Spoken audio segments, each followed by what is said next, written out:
성경 속에 하나님의 사람들이 많이 있습니다. 그 가운데에서 가장 우리 주 예수 그리스도를 닮은 사람들을 꼽아라고 한다면 몇 사람을 꼽을 수 있겠지만은 특별히 주님이 당하신 고난과 가장 유사한 많은 고난을 당한 당신의 종을 고르라고 한다면은 결코 우리가 다윗을 제외시킬 수 없을 것입니다. 다윗은 그의 생애 가운데에 마지막 숨을 거두는 그 순간까지 많은 고난과 환난이 삶을 애워사고 있었습니다. 그래서 가장 파란만장한 삶을 살아온 사람이 다윗이라고 할 수 있는 것이죠. 다윗의 생애 가운데 특별한 고난들이 있었으니 그 가운데 독특한 다윗만이 경험한 고난이 있습니다. 그것을 이렇게 생각할 수 있는 거죠. 다윗은 그의 생애에 이제 이 성경 가운데 처음 등장할 때는 반역을 꾀하는 사람으로서 오해를 받았습니다. 그는 결코 반역을 꾀한 적이 없습니다.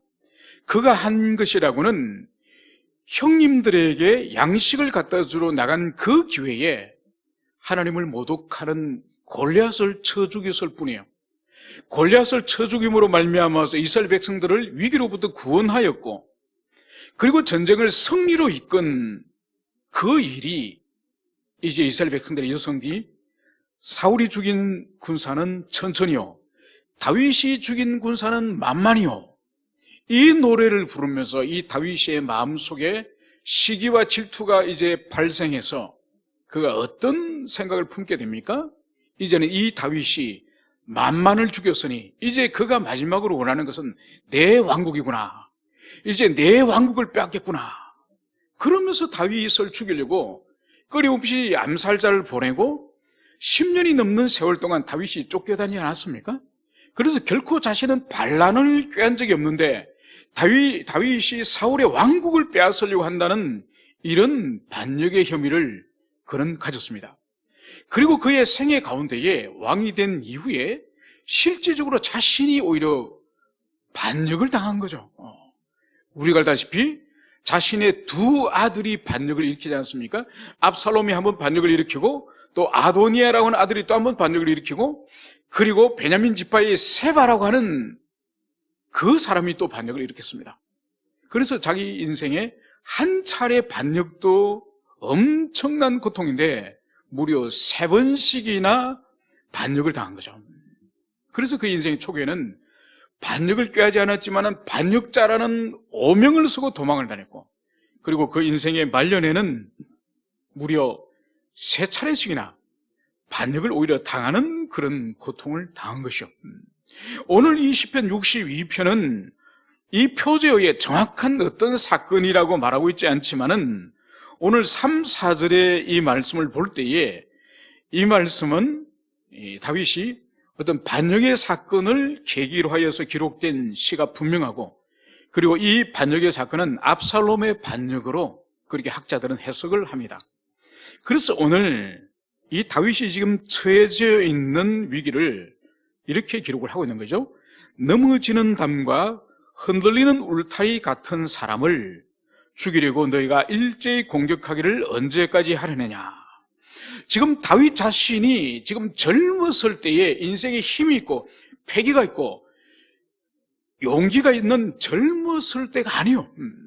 이미 다윗의 인생의 말년에, 인생에 늙고 말년에 지금 당한 이 압살롬의 이 반란을 오늘 다윗 자신을 향해서 자신이 이렇게 넘어지는 담과 같고 흔들리는 울타리 같은 사람을 죽이려고, 그러니까 이미 압살롬이나 다른 왕자들은 강력한 젊음과 힘을 가지고 아버지 왕국을 무너뜨리고 자신이 왕들이 되려고 하지만은 지금 이미 이 다윗은 청춘의 때를, 젊음의 때를 다 보냈습니다.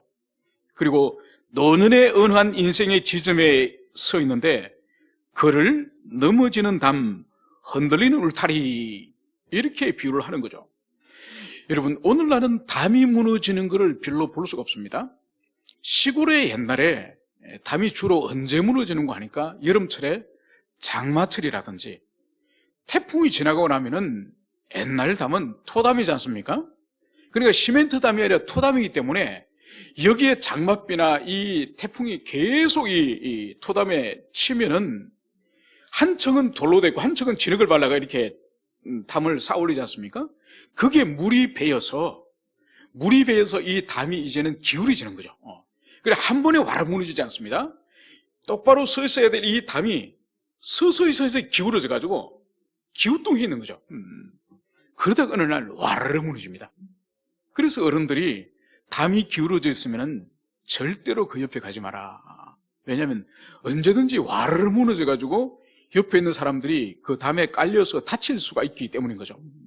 오늘 다윗 자신의 인생이 지금 자신은 넘어지는 담이요, 흔들리는 울타리, 견고하게 서 있는 울타리가 아니라 바람에 의해서도 흔들리는 이런 나약한 울타리 같은 지금 다윗 자신이 노쇠하고 무기력하고 그리고 자신을 애워싸고 있는 이 반란자들에 비해서 자신이 얼마나 소수이고 힘이 없는 그런 존재인지 오늘 담과 울타리로 오늘 비유하고 있는 이 모습을 볼 수 있습니다. 그래서 이 나약한 다윗을 사람들이 죽이려고 일제히 지금 공격하고 있다, 이것을 말씀을 하고 있는 거죠. 그리고 4절에서는 그들이 그를 그의 높은 자리에서 떨어뜨리기만을 꾀하고 거짓을 절개하니 입으로는 축복이요 속으로는 저주로다. 그러니까 이 다윗이 여기서 높은 자리로부터 떨어뜨린다는 것은 이것은 다윗의 왕직을 상징하는 그런 의미죠. 그래서 왕으로부터 이제는 반역을 꾀해서 그 다윗을 죽임으로 이제 다윗의 명성이라든지 그 영광과 권위를 지금 빼앗으려고 하는 이 모습을 볼 수 있습니다. 그러면서 이 사람들이 도대체 어떤 사람이냐, 다윗의 왕위를 찬탈하려는 이 사람이 바로 거짓을 절개하니 입으로는 축복이요 속으로는 저주로다. 여러분, 다윗에게 반란을 꾀한 사람은 대표적으로 두 사람을 우리가 들을 수 있지 않습니까? 한 사람은 다윗의 아들 압살롬이요, 한 사람은 다윗의 친구이자 그리고 다윗의 책사 아히도벨입니다. 그러니까 가장 가까운 자기 몸으로 난 자식과 평생의 전쟁터에서 함께 뛰어다니면서 싸웠던 이 책사 아히도벨이 이 다윗을 배신한 거죠. 그래서 오늘 그 사람들의 이 속임, 이 거짓말을 바로 입으로는 앞에서 축복하고 뒤에서는 다윗을 저주하는 이런 성품을 가진 이 거짓된 인생들이 지금 다윗의 왕위를 찬탈하려고 있다, 이 말씀을 여기서 하고 있습니다. 그러니까 지금 여러분, 이 다윗은 지금 사면초가요. 사면초가고 이 일은 어떻게 보면은 가장 가까운 혈육과 친구로부터 배신을 당하는 거기 때문에 이것은 견딜 수 없는 울분이요, 견딜 수 없는 그런 마음에 격동을 불러일으키는 그런 일이라고 볼 수가 있습니다. 여러분, 우리 역사에도 보면은 이 후삼국 시대가 있지 않습니까? 후삼국 시대를 열었던 사람 가운데에서 백제를 다시 부흥시킨 견훤이라고 하는 장수를 알고 있습니다. 이 사람이 신라의 장수였다가 나중에 자신의 세력이 커지자 자신의 왕국을 만들지 않습니까? 그래서 후백제라 부르죠. 이 사람이 후백제의 왕을 선포하고 그 나라를 이제는 통치하고 후삼국을 통일하려고 하는데, 그 나라를 누가 반역을 꾀해서 이 궁예를 이 견훤을 쫓아낸지 아십니까? 자기 아들이에요, 아들. 아들이 이 견훤을 쫓아내고 이 아버지를 절에 가둬버립니다. 그러니까 패륜이죠, 그죠? 패륜을 범하는 거죠. 그러자 이 견훤이, 그 다음에 이 견훤은 어떤 일을 하는지 아십니까? 아들은 아버지를 배신하여 아버지를 가둬버리고 아버지의 왕자를 빼앗았는데, 이 견훤은 이 아들에 대해서 어떻게 하느냐, 아들을 응징해달라고 왕건과 손을 잡습니다. 그래서 왕건과 손을 잡아서 이 견훤이 아들을 죽입니다. 그러니까 패륜의 절정이죠, 그죠? 아들은 아버지를 폐위하고 가두고, 아버지는 그것이 분노하여서 이제 적과 이 왕건과 손을 잡아서 아들을 죽이는 이런 패륜과 패륜이 부딪히는 그런 일을 우리 역사 가운데 볼 수 있는 거죠. 여러분, 다윗도 아마 내면에 이런 엄청난 충격과 엄청난 배신을 당했을 것입니다. 그럼에도 불구하고 오늘 1절과 2절 그리고 5절과 6절 이 반복되는 두 구절이에요.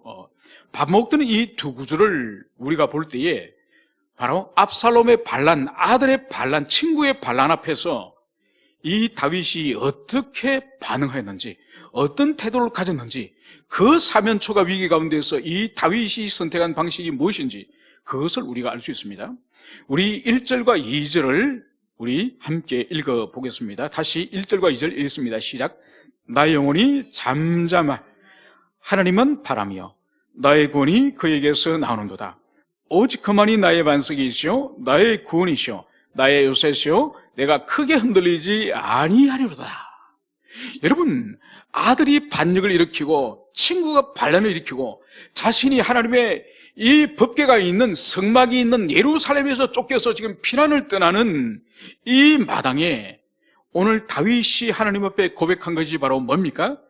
나의 영혼이 잠잠히 하나님을 바라며. 자기 영혼이 지금 잠잠하게 하나님을 응시하고 하나님을 바란다는 거예요. 지금 난리통에 세상이 뒤집어지고 지금 반란이 일어나서 자신이 이제는 왕궁으로부터 쫓겨나고 이제 예루살렘을 피해서 감람산으로 신발도 신지 못하고 도망을 치면서 오늘 다윗의 반응은 자기 영혼이 잠잠히 하나님만 응시하고 하나님만 바란다. 이 말씀을 기록을 하고 있는 것이죠. 그러면서 나의 구원이 그에게 나오는도다. 오직 그만이 나의 반석이요 나의 구원이시요 나의 요새시니. 여러분, 이 사면초가 같은 이 누란지위 같은 이런 위기 가운데서 오늘 다윗의 고백을 보십시오. 자신의 구원이 압살롬의 군대를 제압하는 더 강력한 군대가 있으면 자신의 구원이 있겠다 이 말을 하지 않아요. 자신의 구원이나 자신의 오늘 요새요 반석은 오직 요 하나님이다. 이것을 여기서 고백하는 거예요. 그래서 내가 크게 흔들리지 아니하리로다. 이미 수도인 예루살렘을 버리고 이미 도망을 갔으면 사실 겉모양은 이미 왕국이 무너지고 망한 거예요. 이미 끝났습니다. 이미 예루살렘에 압살롬이 들어와서 이미 압살롬의 군대가 들어와서 이미 점령해버린 거예요. 다윗은 요단강을 건너서 이제 도망친 도망자의 신세예요. 그런데 오늘 다윗의 고백은 이런 일을 당하고도 내가 크게 흔들리지 않는다. 이 말씀을 기록을 하고 있는 거예요. 여러분, 이것이 성도가 하나님과 함께하는 성도의 인격적인 특징이요 참된 믿음을 가진 사람의 특징인 것입니다. 크게 흔들리지 않는다는 거예요. 여러분, 그래서 그 사람에게 참다운 믿음이 있느냐, 겉모습 말고 진짜 그 사람 내면 가운데 하나님을 의지하고 주님을 신뢰하고 주님을 붙잡는 참다운 믿음이 있는지는 여러분, 환난을 당해보면 정확하게 그 사람에게 참 믿음이 있는지 아니면 지금까지 가짜였는지 정확하게 드러나는 것이죠. 아무 일이 없고 삶이 평온하고 형통하고 평안할 때는 사실은 그 사람의 뿔이 바닥에 드러나지 않습니다. 민낯이 드러나지 않습니다. 가장 극도의 위기, 극도의 상황에 처했을 때 그 사람의 바닥이 그대로 드러나는 것이죠. 그대로 드러납니다. 여러분, 남자들 같은 경우에 군대에 가면은 인간성이 그대로 드러나거든요. 여러분, 군대에 가면은 힘든 일이 많지 않습니까? 그러니까 힘든 일이 있으면은 내가 당하든지 안 그러면 상대방이 다른 동료가 당하든 누가 당해도 당해야 됩니다. 그런 이해관계에 딱 이러면은 사람들이 속에 있는 것이 그대로 다 드러나는 거야. 그러니까 위기에 몰리고 궁지에 몰리면은 그때 그 사람이 정말로 동료나 다른 사람에 대한 배려 마음이나 희생의 정신이 있는 사람인지 아니면 자기밖에 모르는 인간인지 위기 가운데 딱 부딪히면은 그 사람 속에 그동안 감춰졌던 것이 그대로 드러나듯이 믿음도 마찬가지예요. 믿음도 평소 아무 일이 없고 모든 일들이 다 풀리고 그리고 모든 일들이 형통하게 잘 이루어질 때는 다 좋은 사람들입니다. 다 하나님의 사람이고 다 믿음의 사람이고 다 하나님을 의지하는 그런 사람처럼 보이지만은 위기를 딱 당면하면은 그 사람 속에 진짜 하나님이 무엇인지가 드러나는 거야. 자신이 그동안 실제로 돈을 하나님처럼 여겼던 사람은 위기를 당하면은 돈으로 어떻게 해결을 해보려고 하는 거죠. 그리고 어떤 사람은 평소 인간관계, 사람을 그렇게 소중히 여기고 사람과 관계를 중요시 여기고 사람과 몰려다니고 사람을 하나님처럼 여겼던 사람은 위기를 당하면은 사람에게 손을 벌리고 사람에게 어떤 문제 해결을 바라면서 사람을 찾아다닙니다. 지금까지 그 사람은 사실 하나님은 하늘의 하나님이 아니라 땅의 인간들이 하나님이었죠.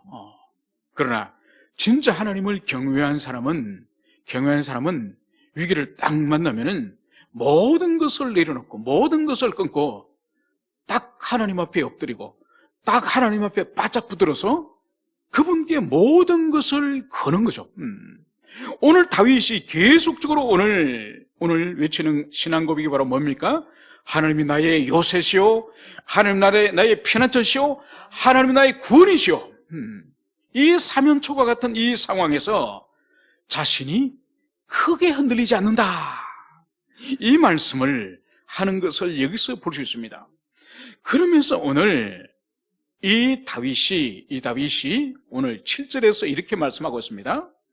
나의 구원과 영광이 하나님께 있으며 내 힘의 반석과 피난처도 하나님께 있도다. 여러분, 이 신앙 고백을 할 수 있었던 이 원동력이 뭘까요? 이 원동력은 이 다윗이 10년이 넘는 긴 세월 동안 그 청년의 때에 쫓겨다니지 않습니까?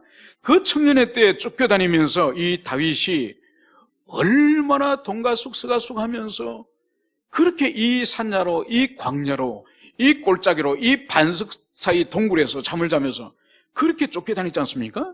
그러면서도 하나님이 자기를 지키시고 하나님이 원수로부터 보호하시고 하나님이 친히 산성이시고 하나님이 친히 요새라는 것을 그가 수많은 위기 가운데에서 그가 경험한 거예요.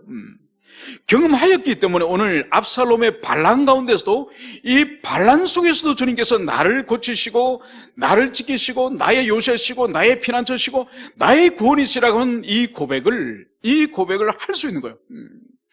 여러분, 그래서 위기 때 하나님께 엎드리고 하나님께 나아가고 하나님께 위기 때 붙잡을 수 있는 원동력은 평소 위기가 아닌데 평소에 주님을 의지하고 평소 주님을 찾고 평소 그분을 의지하였던 그 사람이 위기 때 하나님을 만날 수 있는 거예요. 그래서 평소 일상생활 가운데서 하나님을 찾지 않고 하나님을 구하지 않고 하나님을 의지하지 않는 사람은 위기가 오더라도 하나님 못 만납니다. 하나님 앞에 나가지 못하는 거예요. 여러분, 그래서 하나님의 백성들에게 있어서는 위기 자체가 문제가 아니에요. 위기 자체가 문제가 아닙니다. 여러분, 고린도전서 12장에 가면은 이 12장이 은사의 장이지 않습니까? 은사의 장에서 바울이 먼저 내적 은사, 성령의 내적 은사를 3가지를 먼저 말하고 그 이후에 외적 은사를 말합니다. 그러고 나서 제일 마지막에 이제 은사를 끝내면서 바울이 뭘 말하는 거니까 이보다 더 큰 은사를 내가 너에게 보이리라. 그러니까 내적 은사든지 외적 은사든 이거보다 더 큰 은사를 내가 보이리라. 그러면 13장 사랑의 장으로 넘어갑니다. 여러분, 먼저 말하는 이 그리스도인들에게 필요한 이 내적 은사 앞에서는 이 두 가지가 너무너무 중요합니다. 이 두 가지가 뭐냐? 바로 성령의 이 말씀의 지혜의 은사, 두 번째로는 말씀의 지식의 은사. 먼저 지혜의 은사는 뭘 의미하는 거니까 우리가 인생에서 날마다 많은 상황을 당하지 않습니까? 좋은 일도 당하지만은 어려운 일도 당하고 또 우리가 선택해야 될 순간순간의 기로에 있지 않습니까? 그죠?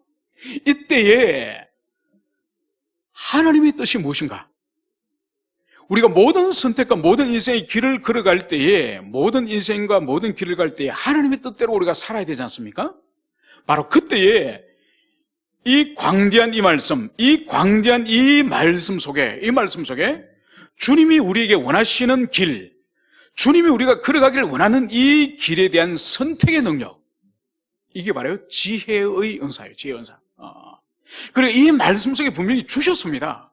그런데 이 말씀을 선택하여서 자기 인생을 걸어갈 수 있는, 이 말씀을 적용할 수 있는 이 능력, 이게 바로 지혜의 은사예요.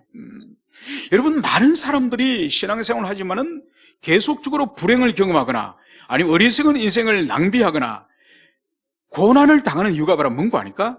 환난 자체도, 그 사람이 임한 환난 자체도 큰 문제지만은 문제는 그 환난에 합당한 우리가 걸어가야 될 길, 그 길에 대한 말씀의 적용 능력이 없는 거예요. 말씀의 적용 능력.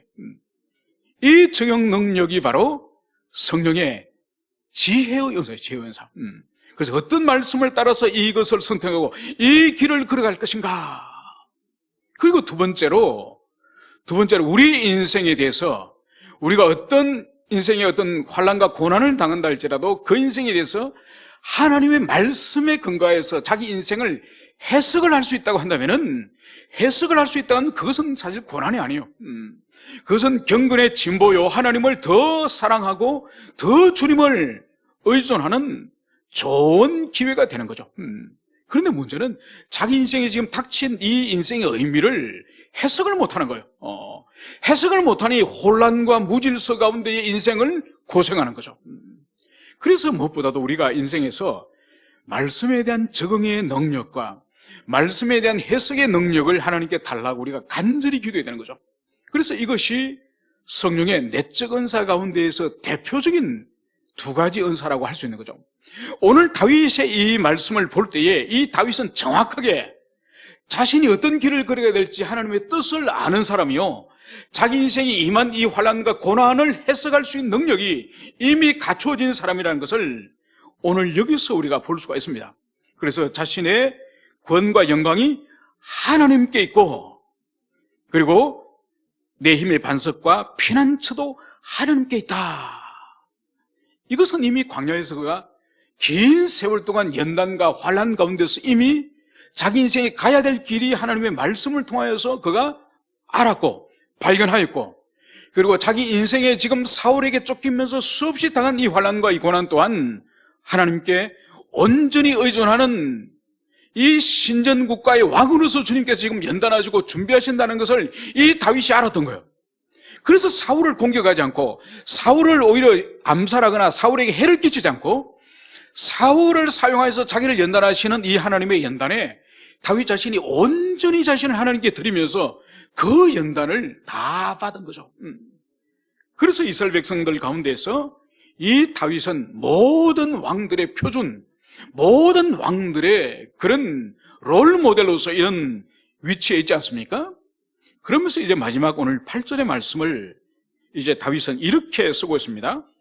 백성들아, 시시로 그를 의지하고 그의 앞에 마음을 투하라. 하나님은 우리의 피난처시로다. 오늘 8절의 마지막에서 오늘 이 다윗은 지금까지 하나님께 고백하다가, 하나님께 자기의 신앙 고백을 하고 하나님께 자신의 기도를 아뢰다가 이제는 백성들아 이러면서 이 자신의 이 관점, 이 안목을 백성들에게 지금 돌리는 것을 볼 수 있습니다. 그러니까 이 말씀을 통해 우리가 알 수 있는 것이 바로 뭔가 하니까 1절부터 7절까지 이 환난 가운데서 자기를 인도하시고 보호하시고 자기의 요새가 되시고 피난처가 되어주셨던 이 하나님, 자기 인생의 이 교훈을 자기 혼자 사적인 체험으로, 사적인 그러한 지혜로 끝나지 않고 오늘 이것을 백성들에게 오늘 함께 이 지혜를 공유하기를 원하는 거죠. 그래서 여기서 우리가 볼 수 있는 것은 이 다윗의 이 태도는 단순히 나라를 다스리는 왕을 뛰어넘어서, 왕을 넘어서 이 다윗에게 있어서 발견되어지는 미덕은 뭔가 하니까 백성의 목자예요, 목자. 자신이 경험한 진리, 자신이 경험한 하나님의 그 성품, 당신의 백성들을 보호하시고 지키시고 환난 가운데 그것을 온전히 당신의 백성들을 그 아끼시고 지키시는 그 하나님의 성품을 자기 혼자가 아닌 백성들과 함께 공유하기를 원하는 거예요. 그러니까 다윗이 위대한 왕이자 목자라는 것을, 그것을 볼 수 있습니다. 이것을 한 군데 더 우리가 볼 수 있는 것이 시편 51편이에요. 51편은 우리가 잘 알다시피 다윗이 바세바를 범하고 난 이후에 하나님께로부터 받은 그 책망에 근거해서 이제 그 시를 기록하고 있지 않습니까? 그 51편 가운데에 다윗이 11절부터 13절까지 이런 고백을 하고 있습니다. 나를 주 앞에서 쫓아내지 마시며 주의 성령을 내게 거두지 마소서. 주의 구원의 즐거움을 내게 회복시켜 주시고 자원하는 심령을 주사 나를 붙드소서. 그러면서 이렇게 마지막으로 쓰고 있습니다. 그리하면 내가 범죄자에게 주의 도를 가르치리니 죄인들이 주께 돌아오리다. 그러니까 자신이 바세바를 간음하고 그리고 그 죄를 1년 동안 숨겼지만은 결국은 그 죄가 하나님께로 드러나지 않았습니까? 그러면서 자신의 간음죄와 살인죄 그것을 하나님이 어떻게 다루시는지, 그리고 그 죄의 다룸에 있어서 자신이 어떻게 회개하고 영혼이 회복됐는지 이 모든 경험을 이 시편 51편에 기록을 하였죠. 그러면서 마지막으로 이 자신의 영혼의 회복, 이 회복의 경험을 오늘 다윗은 내가 범죄자에게 주의 도를 가르치리니 죄인들이 주께 돌아오리라. 자신의 이 죄와 이 죄로부터 영혼이 회복되어진 이 하나님의 인도하심, 하나님의 이 뜻을 바로 왕인 자신의 이 죄의 회복의 경험을 자기 왕국의 백성들, 범죄자들의 그것을 가르치겠다는 거죠. 그래서 그들 또한 하나님께로 돌아올 수 있도록 하나님, 나의 죄의 경험과 죄의 회복의 경험을 백성들에게 전하겠습니다. 이것을 51편에서 말했던 것처럼 이 62편에서도 오늘 다윗은 백성들아 이러면서 이 압살롬의 반란을 통해서 경험하였던 자신의 하나님의 이 경험, 하나님의 이 성품의 경험을 이렇게 백성들에게 오늘 가르치고 있습니다. 바로 시시로 그를 의지하고 그의 앞에 마음을 토하라. 여러분, 우리 성경은 시시로 그를 의지하고, 시시로란 이 뜻이 자주, 종종 이런 뉘앙스를 풍기고 있지 않습니까? 여러분, 그런 뜻이 아니에요. 히브리어로 이 시시로란 이 원어의 의미는 항상, 언제나 그런 뜻이에요. 그래서 오늘 백성들에게 다윗이 오늘 가르치는 것이 바로 뭐죠? 너희들이 항상 하나님을 의지하라. 그리고 그분 앞에서 마음을 토하라. 여러분, 마음을 토하다 할 때 이 토하다는 건 뭔가 하니까 이 그릇에 옹기라든지 단지 속에 물을 가득 담아놨다가 이 물을 엎질러서 쏟는 거, 거기 가득 담아 있지 말고 그 담겨져 있는 것을 엎질러서 쏟는 이 장면이 오늘 여기서 마치 사람이 입으로 토하듯이 그런 단어예요. 여러분, 이것은 뭔가 하니까 오늘 다윗이 백성들의 아주 중요한 두 가지를 오늘 가르칩니다. 그것이 첫 번째로 뭔가 하니까 첫 번째는 항상 하나님을 의지하라. 모든 범사에 그분을 의지하고 그분을 신뢰하고 그분의 뜻에 따르라. 이것을 말씀을 하고 있고, 두 번째로는 하나님 앞에, 그분의 앞에서 토하라. 바로 여러분의 마음속에 담겨져 있는 어떤 불만이나 어떤 원한이나 어떤 불안함이나 어떤 절망이나 이 모든 것을 이 단지 속에, 이 그릇 속에 가둬두지 말고 엎질러 쏟아라는 거야. 누구에게? 하나님에게 엎질러 쏟아라는 거야. 이것은 바로 기도하라고 하는 이 다윗의 절절한 마음을 여기서 보여주는 거죠. 여러분, 그래서 이 시편 51편을 보면은 이 다윗이 그가 범죄를 하고 간음을 하고 살인하고 나서 하나님과 관계가 단절되었음을 볼 수 있는 것이 바로 뭔가 하니까 나단 선지자가 자신의 죄를 지적하지 않습니까? 지적하면서 그때에 얼마나 그가 통곡하고 눈물을 흘리는가 하니까 자신의 침대, 침상이 자기 방 안에서 눈물이 방 안에 가득 참으로 이 침대가 눈물 위에 둥둥 떠다녔다고 설명하고 있습니다. 그러니까 그가 1년 가까운 세월 동안에 하나님 앞에 온전히 기도하지 못하고 통에 자복하지 못하였음을 보여주는 것이 바로 눈물로서 침상을 띄웠다고 하는 이 통에 자복을 보여주는 거죠. 그러니까 그런 1년 동안 하나님 앞에 자기의 이 내면의 죄 문제와 이 영혼의 이 핍절함의 문제, 하나님의 은혜를 받지 못하는 이 기갈됨을 이 토에서 쏟아내지를 못한 거예요.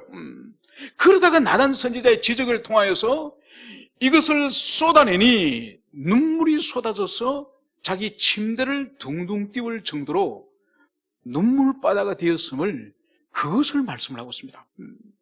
오늘 다윗은 바로 하나님을 항상 너희들이 의지하고, 그리고 여러분의 마음속에 있는 이 모든 이 마음을 수시로 하나님 앞에 토해내는 이 기도의 삶을 살아라, 이것을 백성들에게 오늘 가르치는 것을 보여줍니다. 왜 그러면 항상 주님을 의지하고, 왜 주님 앞에 항상 내면을 토해내는 이 기도 생활을 해야 되느냐? 오늘 다윗은 이렇게 마무리하고 있습니다. 하나님은 우리의 피난처시로다. 환난과 역경과 고난과 절망 가운데서 우리가 피할 수 있는 유일한 피난처는, 이 다윗의 인생 평생에 경험해 본 것이 바로 나에게는 여호와 하나님, 그분이 피난처다. 그분에게 피했을 때는 절대로 절망과 절대로 패배와 절대로 죽음과 환난이 없다. 그분이 피난처에 피했을 때는 하나님의 완전한 보호와 완전한 안전이 있다. 이것을 백성들에게 오늘 다윗이 가르치는 것을 볼 수 있습니다. 이제 말씀을 정리하고자 합니다. 여러분, 여러분에게 있어서는 진정으로 하나님 당신 자신이 피난처가 되고 있습니까? 그래서 여러분의 인생의 인간관계, 물질의 문제, 건강의 문제, 자녀의 문제, 경제적인 문제, 모든 우리 자신의 능력으로 해결할 수 없는 위기를 만났을 때에, 아, 이거는 피난처이신 하나님께로 나오라는 사인이구나, 이거는 하나님께로 나가자, 그러면서 우리 자신이 그것을 먼저 순종하여 살고, 우리의 자녀나 우리 주변에 있는 사람들에게도 우리 인생의 피난처는 하나님입니다, 그분에게 가면은 해결이 될 수 있습니다, 이렇게 담대하게 우리가 말할 수 있습니까? 담대하게 말할 수 있는 사람이 되어야 되는 거예요. 다윗 자신이 먼저 경험하였고, 백성들에게 오늘 담대하게 말할 수 있는 것처럼 우리 한 사람 한 사람이 먼저 하나님이 나의 피난처 되시고, 그리고 이제 여러분, 우리 자녀들에게도 피난처가 되라고 권면할 수 있는 우리 모두가 되었으면 좋겠습니다. 함께 기도하시겠습니다.